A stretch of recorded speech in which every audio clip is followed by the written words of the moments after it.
अपना चरित्र अपने जीवन से दिखाया था। कैसे, मैं आपको बताता हूं। आपको यह वचन याद होगा, पहला पत्र 2 का 21 से 23 तक में लिखा है और तुम उसी के लिए बुलाए भी गए हो, क्योंकि मसीह भी तुम्हारे लिए दुख उठाकर तुम्हें एक आदर्श दे गया है। आदर्श का मतलब है एग्जाम्पल, ठीक है ना। तुम्हें एक आदर्श दे गया है कि तुम भी उसके चिन्ह पर चलो, जिसको कहते हैं फुट स्टेप। इंग्लिश ट्रांसलेशन है फुट स्टेप, मतलब उसके पद चिन्ह पे चलो, ठीक है ना। अब इसको देखो, ना तो उसने पाप किया, किसने? यीशु ने। ना उसके मुंह से छल की कोई बात निकली, ना गाली सुनकर गाली देता था, वो गाली नहीं देता था। दुख उठाकर किसी को भी धमकी नहीं देता था, पर अपने आप को सच्चे न्याय के हाथों में सौंपता था। ये सब उसके साथ कब हुआ पता है? मैं आपको बताता हूं। यीशु के साथ ये सब हुआ यीशु के 3.5 साल के आखिरी हफ्ते में। अगर आपने नहीं सुना तो मैं रिपीट कर रहा हूं। यीशु के 3.5 साल के आखिरी हफ्ते में ये सब घटना घटा। यीशु के मुंह पे, माय गुडनेस गेट रेडी, यीशु के मुंह पे थूका गया।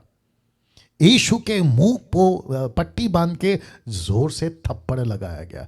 यीशु के दाढ़ी के बाल नोचे गए। किसी ने पीछे से आकर उसको जैसे थप्पड़ मारते ना वैसे मारा। लेकिन लिखा है, ना तो उसने पाप किया, ना उसके मुंह से छल की कोई बातें निकली, ना गाली सुनकर गाली नहीं देता था, दुख उठाकर किसी को भी धमकी नहीं देता था।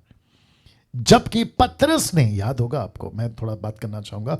पतरस ने जब देखा यीशु को, इसी यूहन्ना की किताब में 18वें अध्याय में अगर आप देखेंगे तो यीशु को जब पकड़ने आए थे गतसमनी बाग में, तो पतरस ने तलवार निकाली और एक सिपाही का कान काट दिया। और आपको याद होगा कि यीशु ने क्या कहा था? अगर मैं ऐसे चुटकी बजाऊं या इशारा कर दूं, 12 पलटन, 12 पलटन का मतलब समझते हैं? एक पलटन में अगर 6000 दुष्ट आत्मा, यानी कि आपने देखा होगा ना, एक आदमी के अंदर 6000 दुष्ट आत्मा थी, तो ऐसे अगर हम एक पलटन में अगर 6000 माफ करें स्वर्गदूतों को डाल दें तो 6000 इंटू 12, आप सोच लीजिए कितना हो गया।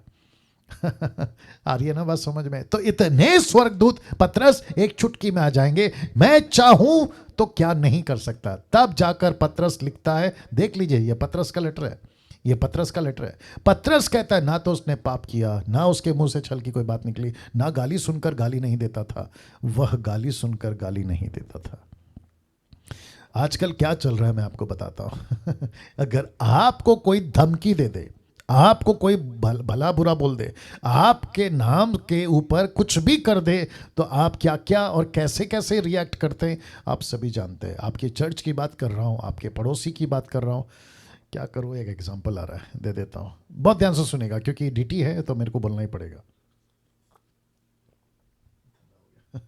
सुनिएगा, एक क्रिश्चियन को, मतलब एक मसीह को, उसका चरित्र कैसा है उसके पास्टर से मत पूछो, मैं आपको बताता हूं। साथ ही साथ उसके ऑफिस के दोस्त को मत पूछो, या फिर उसके चर्च के क्वायर लीडर को मत पूछो। आपको पता है किसको पूछना है? उसके पड़ोसी को पूछिए, उसके नेबर को पूछिए कि ये बंदा जो आपके पड़ोस में रहता है वो कैसा है ना। वापस कहता हूं, मैं जिस इलाके में रहता हूं या जिस क्षेत्र में रहता हूं उसको कहते हैं कुलाबा। मुझे 83 से लेकर अभी 2021 चल रहा है, कितना साल हो गया तुम कैलकुलेट करो, ठीक है ना, मेरे को बताना, ठीक है ना। 83 से लेकर 2021 मैं अभी कोलाबा में ही हूँ, ठीक है। मेरे मम्मी के पिताजी मिलिट्री में थे, मेरे पिताजी कंट्री में थे। कंट्री समझते होंगे आप लोग जी। और जिसके चलते हमारा पूरा बैकग्राउंड, हमारा पूरा जो क्या कहते हैं ना, जीवन पूरी तरह से बिगड़ा हुआ था। लेकिन 93 को मैंने अपना जीवन प्रभु को दिया। सो 93 से 2021 तक अगर आप देखें, मुझे लगता है कि कम से कम 28 साल या 29 साल हो गए हैं, ठीक है ना। 93 से 2021 तक। बहुत ध्यान से सुनिए, मैं डंके की चोट पे बोल सकता हूं, अभी भी मेरी आवाज मेरे पड़ोसियों में जा रही है। आप किसी को भी, मैं चाहिए तो नंबर दे देता हूं, उनको कॉल करके पूछना कि आपका पड़ोसी डैनियल राज कैसा है। यहां पे तो कुछ लोग ऐसे भी कहते हैं कि यह आदमी सर नीचे करता है सीधा जाता है, सर नीचे करता है सीधा आता है। बहुत सारी बातें मैं रख सकता हूं, ठीक है ना। एक व्यक्ति को उसका पड़ोसी बेहतर जानता है, एक पड़ोसी बेहतर जानता है। फिर कभी इसके ऊपर बात करूंगा, ठीक है ना। नाउ मैंने ऐसा क्यों कहा कि यीशु ने कभी पाप नहीं किया, उसके मुंह से कोई बातें नहीं निकली, गाली सुनकर गाली नहीं देता था, दुख उठाकर किसी को धमकी नहीं देता था। ऐसा यीशु क्यों कर सका पता है? क्योंकि पहाड़ी उपदेश में, बहुत ध्यान से देखिएगा, पहाड़ी उपदेश में यीशु की ये शिक्षाएं थी। मत्ती का 5वां अध्याय 1 से 16 तक पढ़वाऊंगा। उसी के वजह से आज मैंने बहुत जल्दी स्टार्ट किया, क्योंकि बहुत सारा मसाला है। तो आप लोग सब तैयार हैं? एक बार हाथ उठाकर बता दें, थम कर दें। या वेरी गुड, या बिल्कुल, या डॉक्टर राजेश जी बहुत बहुत धन्यवाद जी। वापस आते हैं मत्ती 5 का 1 से 16 तक में लिखता है पहाड़ी उपदेश, आप सभी जानते हैं ना। बहुत ध्यान से सुनिएगा। देखो पहला वचन क्या कहता है। यीशु का जन्म हुआ मत्ती के 2 अध्याय में, यीशु का बपतिस्मा हुआ 3 अध्याय में, यीशु की सेवा शुरू हुई 4 अध्याय में, लेकिन 5वें अध्याय में यीशु सब कुछ छोड़कर चढ़ गया एक पहाड़ के ऊपर। और आप लाइन से देख सकते हैं, ये मैंने बिठाया है, मतलब ये फोटो मुझे मिल गया है, ऐसी कुछ हुआ होगा। बाकी पब्लिक नीचे, यीशु अपने 12 चेलों के साथ पहाड़ के ऊपर। आप देख लीजिए, और आप काउंट कर सकते हैं, ये टोटल 12 है। वाह तो यीशु इनको बिठाता है, और इसके पहले कि लाजर जिंदा हो, इसके पहले कि यायर की बेटी जिंदा हो, इसके पहले कि विधवा का बेटा लाजर, और ये 5000 की भीड़ का खाना, आंधी तूफान का थमाना, लंगड़े गूंगे लूले बहरे, इन सब को ठीक करने से पहले यीशु मसीह ने अपने 12 चेलों की क्लास ली। वाह, यीशु ने अपने 12 चेलों की क्लास ली, और जानते हो क्या कहा?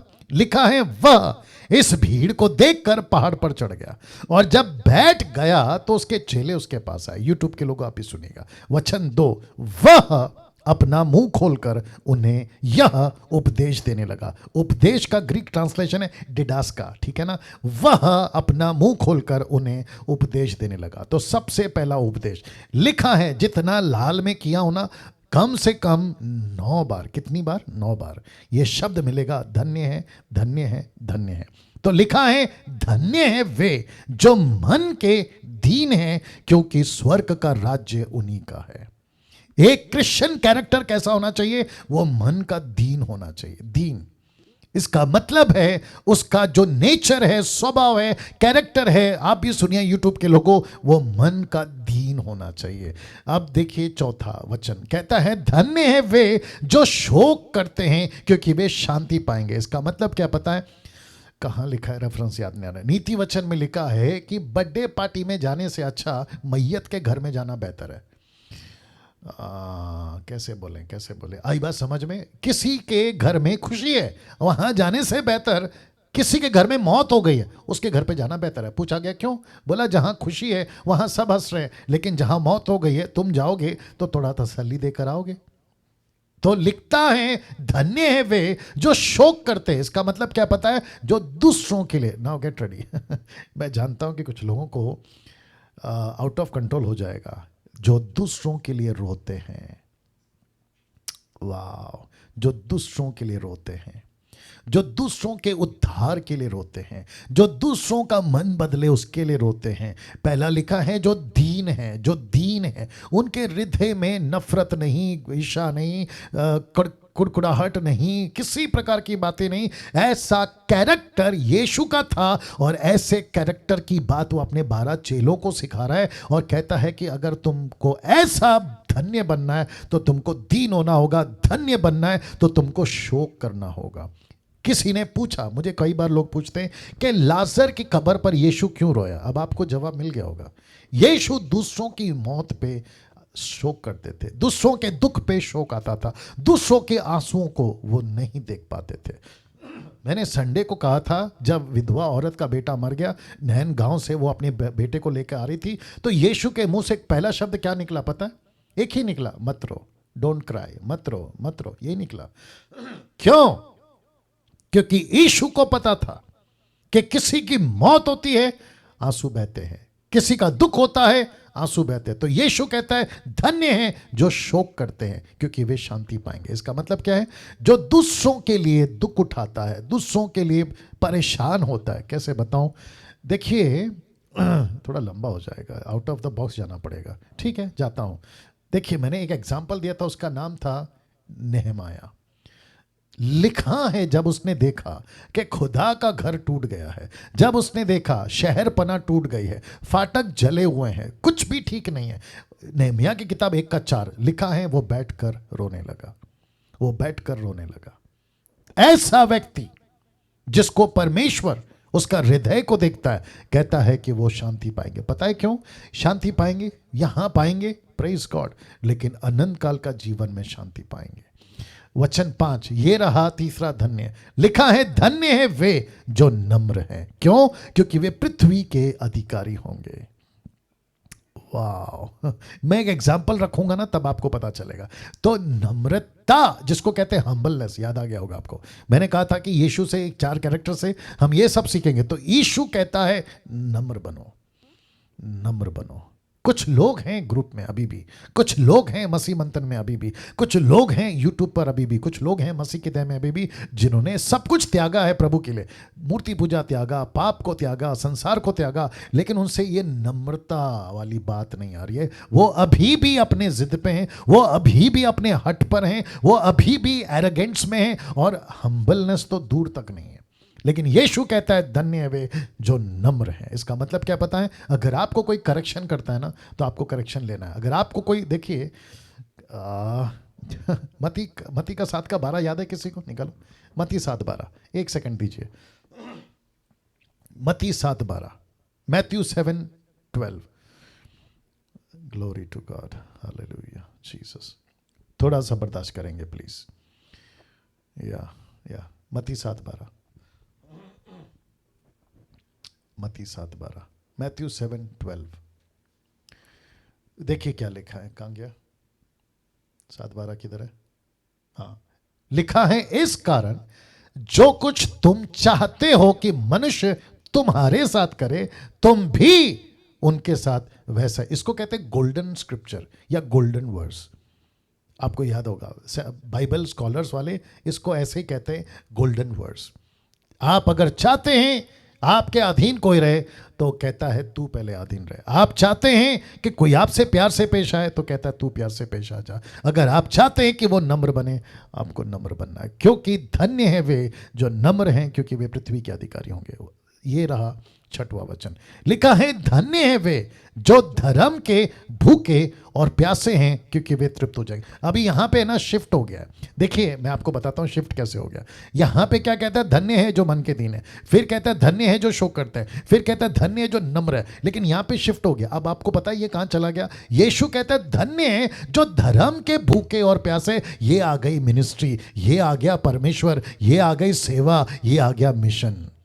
वाह सी, तो इसका मतलब है, लिखता है जो धर्म के भूखे और प्यासे हैं, क्योंकि वे तृप्त किए जाएंगे। राइचियसनेस, राइचियसनेस, धर्म के भूखे प्यासे, यीशु के भूखे प्यासे, परमेश्वर के काम के भूखे प्यासे, यीशु के मिशन के भूखे प्यासे। ऐसे जीसस क्राइस्ट, ऐसे तड़प वाले, ऐसे मिशन वाले परमेश्वर कहता है तुम्हारे अंदर भूख और प्यास होनी चाहिए। आप कैसे बताऊं मुझे मदद करिए। सुनिए सुनिए सुनिए, एक व्यक्ति को खाना मत दीजिए 3-4 दिन तक, 3-4 भी ज्यादा बोल दिया, 24 घंटा आप उसको खाना मत दीजिए। फिर वो अपने मुंह से बयान करेगा कि भूख क्या होती है और प्यास क्या होती है। यीशु क्या चाहता है पता है? ऐसी तड़प के साथ तुम धर्म के भूखे हो जाओ, ऐसी तड़प के साथ तुम धर्म के प्यासे हो जाओ। इसलिए लिखा है धर्म के भूखे और प्यासे। क्या ऐसी तड़प आज हमारे अंदर है? यीशु पूछ रहा है, कैरेक्टर की बात चल रही है ना, यीशु के चरित्र की बात चल रही है ना, तो यीशु कह रहा है क्या ऐसी भूख और तड़प तुम्हारे अंदर है, प्यास तुम्हारे अंदर है? अगर है तो यीशु कहता है धन्य है। धन्य का मतलब क्या पता है? ग्रीक ट्रांसलेशन कहता है जिसको परमेश्वर ने अपॉइंट किया है ब्लेस करने के लिए, जिसको परमेश्वर ने अलग किया है ब्लेस करने के लिए। सबको आशीष नहीं मिलती। यूट्यूब वालों, तेल पानी के पीछे मत भागो, सबको नहीं मिलती आशीष। ये आशीष है ना, ऊपर से परमेश्वर तय करता है कि किसको देना है। तो लिखा है जो धर्म के भूखे प्यासे है, कंडीशंस आर अप्लाइड। कहते हैं ना by one get one free, तो नीचे लिखा रहता है कंडीशंस आर अप्लाइड। तो तुमको धन्य होना है ना, ब्लेस होना है ना, तो ये शर्त है। पहला शर्त क्या है आपको बता चुका हूं, धन्य है जो मन के दीन है। दूसरा धन्यता क्या है, आपको शौक करना है। तीसरा धन्यता क्या है, आपको नम्र बनना है। चौथा धन्य क्या है, आपको धर्म के भूखे प्यासे बनना है। ये रहा पांचवा, धन्य है वे जो दयावान है या दयावंत है, क्योंकि उन पर भी दया की जाएगी। ये जो मर्सी का टॉपिक है ना, दया, मैं उसके ऊपर खुलकर आऊंगा बाद में, ठीक है ना। लेकिन अभी थोड़ा सा बता देता हूं, आप लोग सब तैयार हैं शायद। आपके पास में अगर दया करने का मौका मिलता है, मैं रिक्वेस्ट करता हूं प्लीज दया करिए। वो चाहे किसी भी लेवल का या किसी भी तरीके का, मैं आपको रिक्वेस्ट करता हूं दया करिए। दूसरे शब्दों में, आपको अगर क्षमा करने का मौका मिलता है करिए। आपको किसी को देने का मौका मिलता है ना, उसको दीजिए। आपके ऊपर किसी ने गलत बातें की हैं, आपको लगता है कि यार यहां पे मैं उसको बख्श दूं, बख्श दीजिए। लिखा है दया करोगे तुम पर भी दया की जाएगी। और ऐसी एक्सपीरियंस मैं मसीह में जब से 6-7 साल से, जैसे ही मैंने मसीह की दया के लिए काम करना शुरू किया, मेरे को ये वाली बहुत काम आ रही है। मेरे को दया करना ही पड़ रहा है।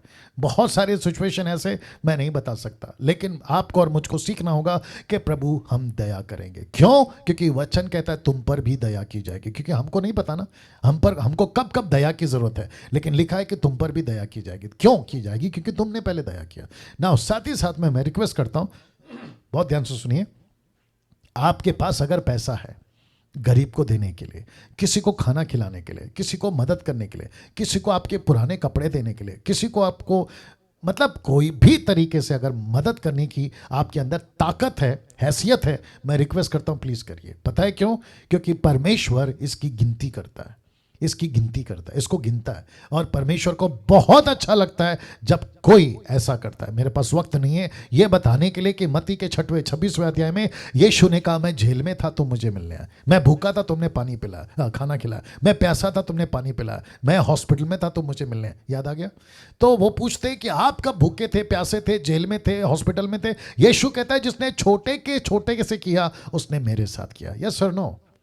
और वैसे ही हम सबको ये जो दिल है ना, जिसको कहते हैं ना दया का दिल, कहते हैं ना कि उधार दिल दे दो। जक्कई ने क्या किया मैंने सिखा दिया। जक्कई कहता है जिसका एक लिया था, कोई बोल दीजिए मैं उसको 4 गुना लौटा दूंगा। सी, इसका मतलब है हम सब के अंदर ऐसा दिल होना चाहिए। और ये किससे सीख रहे हैं? यीशु जी से सीख रहे हैं।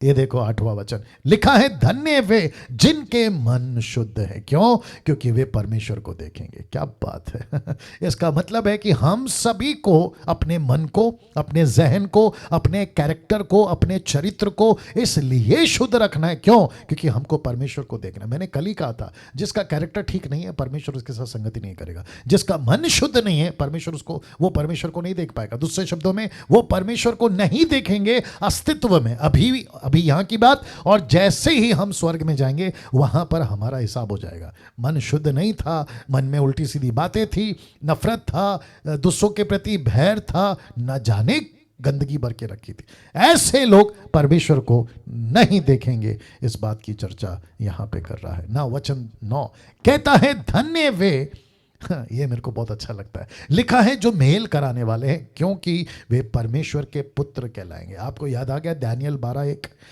जहां पे लिखा है जो दूसरों का, माफ करें, या 12 का 1 से 4 तक, जो दूसरों को धर्मी बनाते हैं वो आसमान में तारों की नहीं चमकेंगे।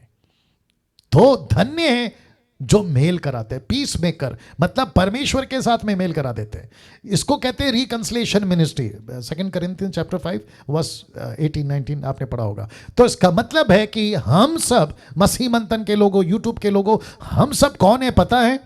हम संसार को परमेश्वर से मेल कराने वाले। और प्रभु कहता है ऐसे लोग जो मेल कराते हैं वे धन्य हैं। इसका मतलब है कि परमेश्वर कहता है कि मुझे अच्छे लगते हैं जो मेरा प्रचार करते हैं। नाउ जितने प्रीचर्स हैं अभी और जितने फेसबुक पे आते हैं, अपना हाथ लीजिए, खुद को शाबाशी दीजिए, क्योंकि परमेश्वर से आप मिलने वाले हैं। कहता है कि मेल कराने वाले वे परमेश्वर के पुत्र कहलाएंगे। खुद को शाबाशी दीजिए। मुझे पता है प्रचार करने में बहुत तकलीफ होती है। मुझे पूछिए कितनी तकलीफ होती है। रात भर स्लाइड बनाना पड़ता है। बहुत सारे लोग हैं जो मसीह बंधन के लिए काम कर रहे हैं वॉलंटरली, पैसे नहीं ले रहे, किसी प्रकार का डिमांड नहीं है, वो परमेश्वर के राज्य के लिए कर रहे हैं। डैनियल राज के लिए कोई नहीं कर रहा है, ठीक है ना, मसीह मंदन के लिए भी कोई नहीं कर रहा है। ये तो सिर्फ एक टैग है या नाम है जिसके सहारे हम लोगों को इकट्ठा करते हैं, अदरवाइज दूसरा कोई चीज़ नहीं है, ठीक है ना। तो प्रभु कहता है कि धन्य है जो मेल कराते। तो मैं अप्रिशिएट करता हूँ आप सभी का जो परमेश्वर का काम कर रहे हैं किसी भी मिनिस्ट्री में, किसी भी तरीके से, काबिल तारीफ है। ऐसे ही करते चले जाएं, क्योंकि परमेश्वर आपको अपना बेटा और बेटी बनाता है ना। 10वां वचन कहता है, धन्य है वे जो धर्म के कारण सताए जाते हैं। सी दिस जो धर्म के कारण सताए जाते हैं, क्योंकि स्वर्ग का राज्य उन्हीं का है। आज मुझे किसी बहन का कॉल आया, उसने कहा कि मेरी शादी फिक्स हो गई थी। वो बहन शायद अभी देख रही होंगी। उसने कहा कि मेरी शादी फिक्स हो गई, लेकिन मैंने जैसे ही कहा कि जिससे भी मेरी शादी होगी वो यीशु को मानने वाला, यीशु को विश्वास करने वाला हो, अगर नहीं है तो मैं शादी नहीं करूंगी। और आपको पता है उसने अपना निर्णय ऐसे ही रखा जिसके चलते वो सताई जा रही है, जिसके चलते वो सताई जा रही है। ऐसे कितने हैं जो यीशु के कारण सताए जा रहे हैं, यीशु के कारण।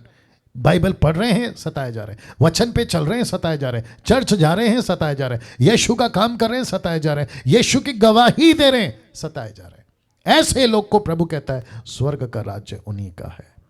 तो मैं फिर कहता हूं, अगर आपको मार पड़ रही है खुशी से खा लो, आपको पीटा जा रहा है खुशी से खा लो, बिना किसी शिकायत के। आपको थप्पड़ मारते हैं, खा लीजिए बिना किसी शिकायत के। आपको पैसे नहीं है, नौकरी नहीं है, आपका बिजनेस नहीं चल रहा है क्योंकि आप धर्म के कारण सताए जा रहे हैं, चुपचाप सह लीजिए। प्रभु को पता है आपको कहां और कितना सहायता चाहिए, वो प्रभु बैठा है, सब संभालेगा। लिखा है कि स्वर्ग का राज्य उन्हीं का है ना। वचन 11, धन्य हो तुम जब मनुष्य मेरे कारण तुम्हारी निंदा करें, सताएं, झूठ बोलकर तुम्हारे विरोध में सब प्रकार की बुरी बातें कहे। तो पहला 10 कहता है जो धर्म के कारण सताए जाते हैं क्योंकि वो स्वर्ग के राज्य के अधिकारी होंगे। ये है 8वां धन्य। ये 9वां धन्य कहता है, पतरस को कहता है, जॉन को कहता है, फिलिप को कहता है, नतानियल को कहता है, सबको कहता है कि तुम्हारी अगर निंदा होती है, झूठ बोलकर इल्जाम लगाते हैं, तो तुमको खुश होना चाहिए। तुम्हारे विरोध में सब प्रकार की बातें करेंगे, आनंदित और मगन होना, क्योंकि तुम्हारे लिए स्वर्ग में बड़ा फल है। सीधे इसलिए कि उन्होंने उन भविष्यवक्ताओं को जो तुमसे पहले थे इसी रीति से सताया था। वचन 13, तुम पृथ्वी के नमक हो, परंतु यदि नमक का स्वाद बिगड़ जाए तो वह फिर किस वस्तु से नमकीन किया जाएगा। बात है कॉन्टेक्स्ट में चेलों की, ठीक है ना। फिर वह किस काम का नहीं, वह किसी काम का नहीं, केवल इसके कि बाहर फेंका जाए, मनुष्य के पैरों तले रौंदा जाए। इसको कहते हैं उसका कैरेक्टर, स्वभाव बिगड़ गया है। अब इसको देखो, तुम जगत की ज्योति हो जो नगर पहाड़ों पर बसा हुआ है, मतलब तुम अपने चरित्र के साथ बसे हुए हो, यीशु के स्वभाव के साथ बसे हो। वचन 15 कहता है जो लिखा है, लोग दिया जलाकर पैमाने के नीचे नहीं परंतु दिवट पर रखते हैं, तब उससे घर के सब लोगों को प्रकाश पहुंचता है। मतलब एक मसीह के वजह से, जीसस क्राइस्ट गेट रेडी, एक मसीह के वजह से दूसरे शहर को आशीष मिलती है, एक मसीह के वजह से दूसरे घर को आशीष मिलती है, एक मसीह के वजह से पूरा का पूरा शहर बचता है। लिखा है कि नहीं लिखा है? इसका मतलब है कि आपके अच्छेपन के वजह से दूसरे बचते हैं। अब ये वचन 16 देखो, बहुत जरूरी है। उसी प्रकार तुम्हारा उजियाला मनुष्यों के सामने चमके। कैरेक्टर, चरित्र की बात हो रही है कि वे तुम्हारे भले कामों को देखकर तुम्हारे पिता की जो स्वर्ग में है बड़ाई करे। वाह, यहाँ तो ताली बजनी चाहिए। Thank you doctor Rajesh, thank you, God bless you. वाह तो इसका मतलब है कि हमारा अच्छा काम परमेश्वर की बड़ाई करता है, आपका अच्छा चरित्र परमेश्वर की बड़ाई करता है, आपका अच्छापन दूसरे वाले जब देखते हैं वे परमेश्वर की बड़ाई करते हैं ना।